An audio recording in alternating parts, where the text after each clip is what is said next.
বান্দরবান জুড়েই দর্শনীয় অনেক স্থান আছে। এগুলোর একটির চেয়ে অন্যটি আরও সুন্দর। বান্দরবানে গেলেই প্রকৃতির অপার বিস্ময়ে নয়ন জুড়াবে আপনার।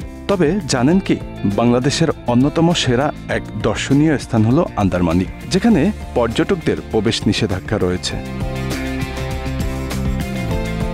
বাংলাদেশের দক্ষিণ পূর্ব সীমান্তে বান্দরবান জেলার পাহাড়ি অঞ্চলে অবস্থিত আন্দারমানিক প্রকৃতির অপার সৌন্দর্য আর রহস্যময়তার কারণে এই অঞ্চল সবসময় আকর্ষণীয়। কিন্তু এই প্রাকৃতিক সৌন্দর্যে ভরপুর এলাকা সাধারণ মানুষের জন্য নিষিদ্ধ।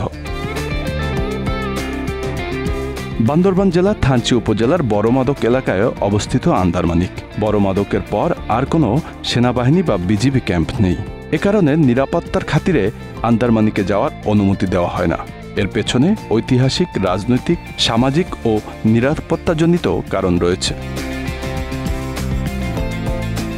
বান্দরবানের মতো পাহাড়ি অঞ্চলগুলো বরাবরই দেশের মূল ভূখণ্ড থেকে আলাদা। প্রাকৃতিক সৌন্দর্য, নৃতাত্ত্বিক বৈচিত্র্য এবং আদিবাসী জনগোষ্ঠীর সংস্কৃতি সবকিছু মিলিয়ে এই অঞ্চল ভিন্নধর্মী। কিন্তু এই সৌন্দর্যের পেছনে লুকিয়ে আছে নানা রাজনৈতিক ও নিরাপত্তাজনিত জটিলতা।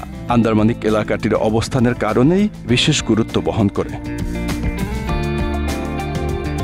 আন্দারমানিক এলাকা কেন পর্যটকদের জন্য নিষিদ্ধ? এর উত্তর খুঁজতে গেলে ইতিহাসের দিকে ফিরে তাকাতে হয়। স্বাধীনতার পর থেকে এই অঞ্চলে আদিবাসী জনগোষ্ঠী ও পাহাড়ি নেতাদের সাথে দেশের মূলধারা সরকারের সম্পর্ক এক ধরনের টানাপোড়েনের মধ্য দিয়ে গিয়েছে। পার্বত্য চট্টগ্রামের রাজনৈতিক জটিলতা, বিশেষ করে 1980 ও 1990-এর দশকে শান্তি চুক্তির আগের সময়টাতে এই অঞ্চলের পরিস্থিতি আরও স্পর্শকাতর ছিল।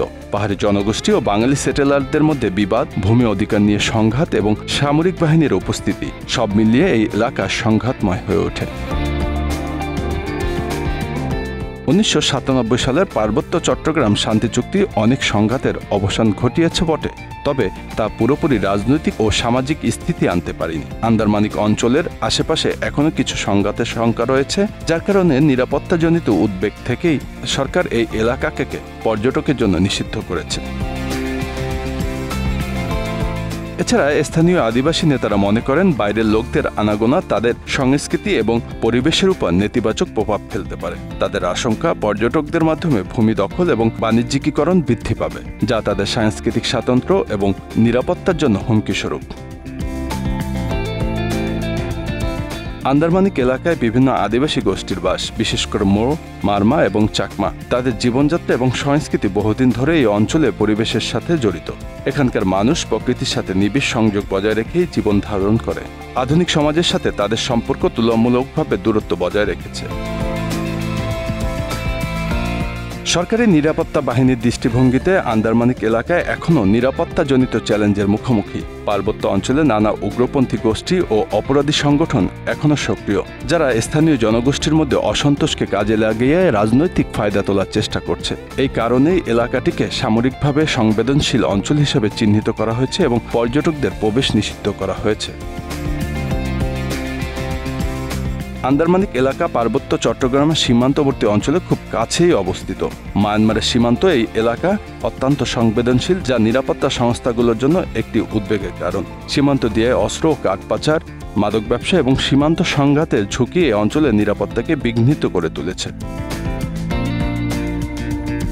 তবুও থেমে নেই পর্যটকরা। আইনশৃঙ্খলা বাহিনীর চোখ ফাঁকি দিয়ে রাতের অন্ধকারে ঢুকে পড়ছে পর্যটকরা। যারা রোমাঞ্চপ্রিয়, কেবল তারাই আন্দারমানিকে যাওয়ার সাহস দেখান। আন্দারমানিকের মূল আকর্ষণ হল নারেসা ঝিরি। এর দুই পাশে প্রায় 60 থেকে 70 ফুট পাথরের দেওয়াল, যা সমান্তরালভাবে অনেক দূর পর্যন্ত চলে গেছে। মনে হবে কনক্রিটের ঢালাই দেওয়া হয়েছে দুপাশের পাহাড়ি দেওয়ালে। এক অদ্ভুত অনুভূতির সৃষ্টি হয় সেখানে। আন্দারমানিক সত্যিই অন্ধকারে ঢাকা। দিনের বেলাতেও অন্ধকারে ভুতুরে পরিবেশ। সূর্যের আলো কম পৌঁছানোর কারণে স্থানটি সবসময় অন্ধকারে থাকে। Bangla affairs news desk.